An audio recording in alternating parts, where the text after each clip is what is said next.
వెలివేత కార్మికులు వెంటనే పెత్తందారులను వెంటనే పెత్తందారుల ఆగడాలను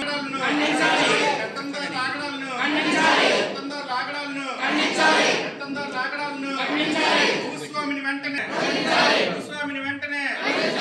ఆగడాలంక ఎస్సీ గ్రామ ప్రజలకు న్యాయం ప్రజలకు ఆగడాలంక ఎస్సీ గ్రామ ప్రజలకు ఆగడాలంక గ్రామానికి సంబంధించినటువంటి సమస్యపై మాట్లాడడానికి నాకు చాలా ఆనందంగా ఉంది. ముఖ్యంగా నేను ఏ స్థితిలో ఉన్నా కూడా ఆ స్థితి నుండి నన్ను ప్రతిసారి ఎంకరేజ్ చేస్తున్నటువంటి ప్రింట్ అండ్ ఎలక్ట్రానిక్ మీడియా సోదరులకి శిరస్సు వంచి పాదాభివందనం చేస్తున్నా. ఎందుకంటే అన్ని సార్లు నన్ను ఎంకరేజ్ చేస్తూ నేను ఏ కార్యక్రమం చేసినా కూడా ఆ కార్యక్రమాన్ని జయప్రదం చేయడానికి గల కారణం మీడియా. ఆ మీడియాకి మరొకసారి నా శిరస్సు వంచి పాదాభివందనం చేస్తున్నా. అదేవిధంగా రాష్ట్ర ప్రధాన కార్యదర్శిగా రిపబ్లికన్ పార్టీ ఆఫ్ ఇండియా తరఫున నాకు అవకాశం కల్పించినటువంటి జాతీయ అధ్యక్షులు దీపక్ భూ నికాల్జీ గారికి, అదేవిధంగా జాతీయ ప్రధాన కార్యదర్శి మోహన్ లాల్ పాటిల్ గారికి, రాష్ట్ర అధ్యక్షులు పిట్టా వరప్రసాద్ గారికి, సౌత్ ఇండియా అధ్యక్షులు పి అంజయ్ గారికి నా ప్రత్యేకమైనటువంటి ఉద్యమ జైభీములు తెలియజేస్తున్నాను. గత 7 సంవత్సరాలుగా రిపబ్లికన్ పార్టీ ఆఫ్ ఇండియాలో నేను చాలా కింది స్థాయి నుండి పనిచేసుకుంటూ వెళ్ళాను.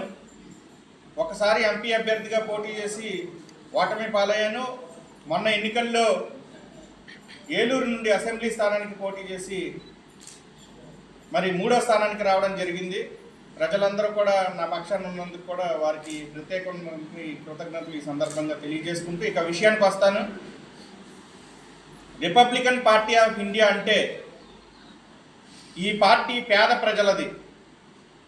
పేద ప్రజలకి ఎక్కడ అన్యాయం జరిగినా కూడా ఈ పార్టీ గొంతెత్తుతుంది. మొన్నటి వరకు ఉన్నటువంటి లెక్క వేరు. వ్యాప్తంగా ఉన్నటువంటి ప్రతి పేదవారికి కులంతో మతంతో సంబంధం లేకుండా ఎక్కడ సమస్య ఉన్నా, ఏ ఆడబిడ్డకి సమస్య ఉన్నా, ఏ చిన్న పిల్లవాడికి సమస్య ఉన్నా, ఏ బాలికపై అగత్యం జరిగినా మా యొక్క రిపబ్లికన్ పార్టీ ఆఫ్ ఇండియా తరఫున మేము బలమైనటువంటి పోరాటం చేయడానికి సిద్ధంగా ఉన్నామని ఈ సందర్భంగా తెలియజేస్తున్నాను.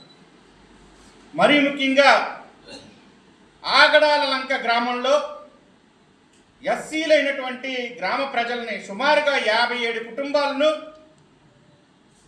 ఇంకా కూడా స్వాతంత్రం వచ్చి 77 సంవత్సరాలు అయినప్పటికీ కూడా వెలివేసినట్లు ప్రకటించడం ఎంతవరకు సమంజసం అని చెప్పి ఈ సందర్భంగా నేను అడుగుతున్నా. అక్కడ ఉన్నటువంటి పెత్తందారులు ఎవరైతే ఉన్నారో పాము వెంకటేశ్వరరావు, కనమాల ఆదాము ఎంపీపీ, చిగురిపాటి యెహోషువ మాజీ సర్పంచ్, మద్దా పాపారావు మాజీ ఎంపీటీసీ, మద్దా చిన్నబ్బాయి అని వారి కనిసన్నల్లో ఈ యొక్క వెలివేత గురి చేశారు. వారితో పాటు 40 మంది గ్రామ పెద్దలు కూడా ఉన్నారు. అక్కడ ఉన్నటువంటి పెత్తందారులు ఏది చెప్తే ఆ గ్రామ పెద్దలు కూడా చేయడం అనేది చాలా బాధాకరమైనటువంటి అంశం. మన గతంలో చూసాం, గరగపరులో వెలివేతకు గురైనప్పుడు ఇదే తెలుగుదేశం ప్రభుత్వంలో ఎంత క్షోభకు గురి అయ్యారో షెడ్యూల్ క్యాస్ట్ వ్యక్తులు మనందరికీ తెలిసిన విషయమే. గౌరవ సీఎం గారికి ఒకటే చెప్తున్నాం, గౌరవ డిప్యూటీ సీఎం పవన్ కళ్యాణ్ గారికి ఒకటే చెప్తున్నాం, అదేవిధంగా గౌరవ లోకేష్ గారికి ఒకటే చెప్తున్నాం. ఆ స్థానిక ఎమ్మెల్యే ఎవరైతే ఉన్నారో ఏం పేరు పచ్చమట్ల ధర్మరాజు గారికి కూడా జనసేన పార్టీ తరఫున గెలిచిన ఆయన కూడా ఒకటే చెప్తున్నాం, ఈ సమస్యకి మీరు పరిష్కారం చూపుతారా చూపరా? చూపని పక్షంలో మేము అకుంఠిత పోరాటం చేయడానికి కూడా వెలివేత కారణాలు ఏంటి అనేది మీరు వెలికి తీయాల్సిన అవసరం ఎంతైనా ఉంది. దోషుల్ని కఠినంగా శిక్షించాలి.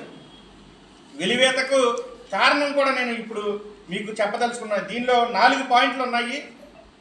ఆగడాలంక గ్రామంలో ప్రతి సంవత్సరం చేపల వేట నిమిత్తం ఉపయోగించే భూమి ఉంది. ఆ భూమిని ఒక భూస్వామికి కట్టబెట్టారు. దాన్ని వ్యతిరేకించినందుకే ఇక్కడ ఉన్న వాళ్ళందరినీ కూడా వెలివేశారు. అది ఎంతవరకు కరెక్ట్ అని అడుగుతున్నాం. అదేవిధంగా ఇదివరకు మహిళలు బహిర్భూమికి వెళ్ళినటువంటి స్థలమును చిగురుపాటి యెహోషువ, అదేవిధంగా ప్రభుత్వానికి చెందినటువంటి ఇళ్ల స్థలాలు కనమాల ఆదాము అక్రమంగా ఆక్రమించినందుకు ప్రశ్నించడమే వీళ్ళని వెలివేయడానికి కారణమా అని అడుగుతున్నాను. ఎస్సీ కాలనీలో అంబేద్కర్ గారి బొమ్మ దగ్గర నుండి పంట బోధు చిన్నబోధు వరకు రోడ్డు వేసే నిమిత్తం ప్రభుత్వం నుండి లక్షల రూపాయల గ్రాంట్స్ విడుదలైతే అవి చాలవన్నట్టు గ్రామంలో మరలా కూడా గ్రామం అందరి దగ్గర నుండి 10 లక్షల రూపాయలు ఎందుకు వసూలు చేశారు? ఈ అక్రమ సొమ్ము ఎవరి జోబుల్లోకి వెళ్ళిందని ఈ సందర్భంగా ప్రశ్నిస్తున్నాం రిపబ్లికన్ పార్టీ ఆఫ్ ఇండియా తరఫున. అదేవిధంగా అనాదిగా సుమారుగా మీ వయసు ఎంత ఉంటుందండి? 55 సంవత్సరాలుగా ఈవిడ పుట్టి పెరిగిందంతా కూడా ఆగడాలంక గ్రామంలో. మీ వయసు ఎంత ఉంటుంది సార్?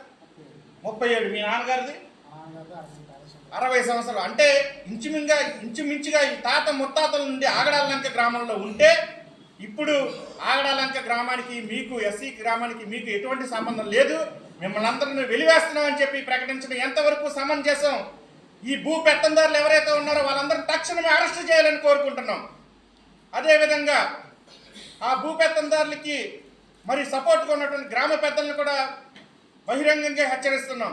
మీరు మీ తప్పు తెలుసుకొని గ్రామస్తులకు రావాల్సినటువంటి అన్ని విషయాల్లో కూడా మీరు ముందుకు ఉండి దీన్ని సెటిల్ చేస్తే ఓకే, లేదంటే కనుక ఈ వెలివేతకు గురైనటువంటి బాధితుల పక్షాన ఈ యొక్క ఉద్యమాన్ని తీవ్రతరం చేస్తామని చెప్పి తెలియజేసుకుంటూ సెలవు తీసుకుంటున్నాను. నా పేరు మత్తే Bobby, Republican party of India తరఫున రాష్ట్ర ప్రధాన కార్యదర్శిగా తీసుకున్న తర్వాత ఎస్సీలు కానీ, ఎస్టీలు కానీ, బీసీలు కానీ, ముస్లిం మైనార్టీలు కానీ, పేదవారు ఎవరైనా కూడా ఎక్కడ అన్యాయం జరిగినా కూడా మమ్మల్ని సంప్రదించండి, మీ తరఫున పోరాటం చేస్తామని చెప్పి ఈ పత్రికా విలేకరుల సమావేశం పూర్వకంగా నేను ప్రకటిస్తున్నాను. జై భీమ్, జై భారత్.